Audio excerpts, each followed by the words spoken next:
So if you haven't seen it, I put a video out yesterday of how I've been soloing the Nexus as a feral druid. The XP wasn't too bad, and it would still average about 4 hours a level, which 4 hours a level is not too bad. In fact, it was under 4 hours a level. But having tried the Nexus now, I thought I'd try out Utgarde Keep and report back to you guys on how it's gone. And actually, it's very good. I came in here at 72, but I have no doubt at all that you'd be able to do this at level 70. Lots of you asked in the Nexus video what my gear was like, so apologies that I didn't actually include that in the video. So in this one, I'll give you a quick look through my gear, and then we'll have a look at the talent spec. This character has not stepped foot in Sunwell Plateau, so it's basically just 5-piece tier 6. The badge staff, badge bracers, badge belt, badge boots, mostly just badge stuff or bits from Zola Man. Obviously, I've got Shard of Contempt and I'm using Commendation of Kalfas as well, which both of those come from Magister's Terrace Heroic. And then talent-wise, I've just basically gone a fairly basic tank spec, to be fair. I've picked up Nurturing Instinct so I can obviously put some heals on myself midway through the fight using Nature's Grasp to get some distance. Improve Leader of the Pack just for some more self-healing. And then, of course, things like Natural Reaction to increase my dodge and generate rage. And Protector of the Pack, which is an absolute must because it reduces the damage you take by 12% as well as increasing your attack power. I also used King of the Jungle because being able to pair Enrage with your Berserk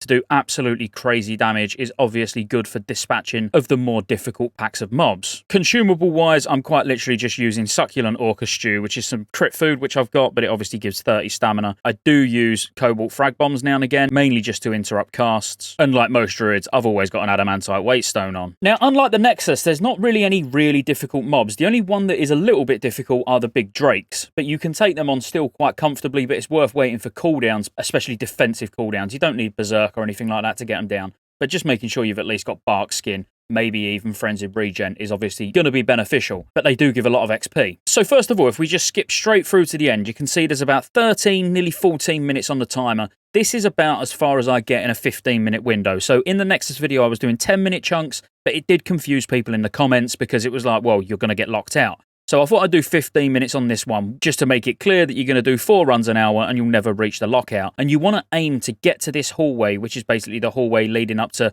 a couple more trash packs before you get to the second boss. Not only are the elites very, very easy, as you can see, obviously all the smaller mobs are giving like 623 XP each. And this was when I was 73. So in the first runs, you'll see clips of I was actually 72 to begin with. At 73, I didn't really notice much difference, if I'm honest. The general route I try and take is clearing all of the first hallway, making sure that you're only taking 3 mobs at a time when you've got Berserk ready. The rest of the time, you can just pick them off one by one, or cleverly use Nature's Grasp, like I do here, because multiple mobs enrage in these packs, so without having Berserk ready, or even with Berserk ready, it's worthwhile when Berserk is down, so you can no longer hit 3 targets with Mangle, to at least only try and take 2 at a time. Also, not being scared to stick a stun on, do a little heal, even Feral Charge if you want to top up with another heal is definitely worthwhile doing. Basically, you just need to play your class. But all of this first room is very, very comfortable. Then when you get to the next circular room, you have to kill these trash packs of mobs so you can get the flame walls down to actually be able to progress further in the dungeon.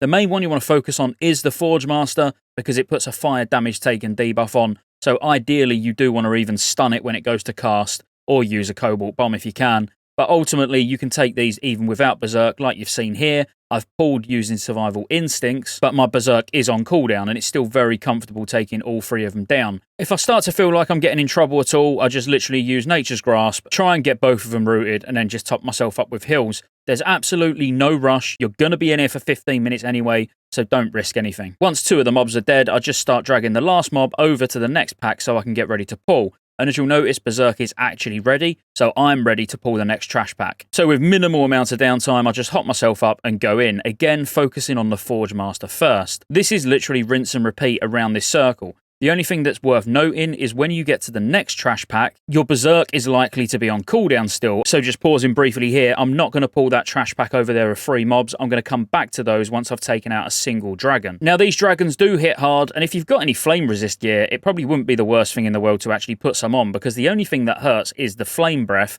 and it does do a bleed as well, but the flame breath is the thing that hurts. And as you see, I resisted the first one there, but there's not really a lot you can do because there's no cast time, so you can't just sort of try and line of sight it out of around pillars or anything like that. You have to just stand there and take it to the face. So hopefully you want to get a bit lucky with some resists, and actually when you get to 72, 73 like I am, you resist more often than not anyway. But ultimately, this dragon's really easy, but because you're just basically killing time waiting for Berserk to come off cooldown, just take it down and get ready to go back to the trash pack that we just skipped, which was this one. So now we'll kill this trash pack exactly the same way as we killed all the other ones beforehand, just making sure that we're using Enrage and Berserk together for big damage to try and get them all as low as possible, and then not be scared to use Nature's Grasp, move out and heal if needs be. But most of the time you can actually kill them before you even need to worry about Nature's Grasp, especially when you've got Berserk ready. But what you'd have just noticed there, the problem is they do stun. So it's up to you whether you want to wait until the first stun goes out before you use your cooldowns, so you don't waste uptime of the cooldowns like I just did there, or you just YOLO it and just bang them on and just hope that you resist the stun or they don't stun, because it don't happen every time. Sometimes I've killed 2 or 3 packs in a row without getting stunned once. Other times I've been stunned multiple times on one pull. Now, I skip this room personally because I think there's a lot more XP for a lot quicker time from the undead sort of hallway that I showed you at the start. But you can absolutely kill a dragon and one mob at a time, like you can see here. But I must admit, it's very touch and go. And I only did it once because I quickly worked out that I would rather skip through past this first boss and get to all the undead mobs that follow. Now, what you've got to look out for here is you need to go past in stealth. Don't get me wrong, if you're a night elf, you can actually just dash through, not worry about anything, and then shadow meld once you get a little bit further forward. So that could be something you do just to save a little bit of time rather than wasting all those seconds that I just did by stealthing through without coming out of cat at all. But ultimately, within the 15-minute period, you want to try and clear this whole hallway because it does give a lot of XP. And actually, you can continue on. I don't in this example because I just wanted to see exactly what I'd get in a 15-minute run without too many mistakes being made. But if I show you this clip here, I actually did just continue on clearing absolutely everything, and I nearly got to the last boss. If you do decide to carry on like I did in this run here, these rune casters you need to watch out for. And also the strategists throw bombs on the floor, like you can see a bomb just behind this trash pack here glowing, so you always really want to be moving. But these packs in particular are packs where you do want to be using Nature's Grasp. I went in with Berserk and tried to get them down as quickly as possible and didn't have any issues at all, but as you can see I've got Nature's Grasp up now, and then I'll just get myself a little bit of room so I'm not taking on all 3 at the same time. But ultimately you're looking for the bombs on the floor when they get thrown in, and just try and make sure you get a lot of space so you can throw heals off. Now with these mobs out of the way, the next pack, it's entirely up to you what you do. Me personally, I don't think the amount of XP you get past this point is actually worthwhile. It's just the amount of time it takes to kill some of these mobs is a bit of a nightmare, to be fair, compared to all the mobs at the start. Now, I don't want to take on this pack that's got a runecaster and a wolf and 2 other mobs, so I literally, as a night elf, just dash through and then use shadow meld to get out of combat with them and then take the patrol on the stairs. It's not to say I wouldn't have been able to take that trash pack on beforehand, but as you'll notice, I didn't have Berserk ready, so I definitely didn't want to be taking 4 mobs on at a time with no Berserk. But also, I didn't want to be waiting around for the cooldown on Berserk to actually kill anything, because the XP an hour will be going down. And then honestly, as I said, going any further than this point, I just don't really see much point, really. So I got about, how much did I get? 117k. I had to look at my notepad. So I got about 117k in that 15-minute period. So that's not too bad at all, you know, knocking on for, even if you've done it a little bit slower than me, or if you've done it faster, you're going to get more XP, but, you know, a minimum, I'd say, of about 450k an hour, which 450k an hour is still under 4 hours a level. Under 4 hours a level is good, and as I say, if you've got more gear than me, you might be some well geared.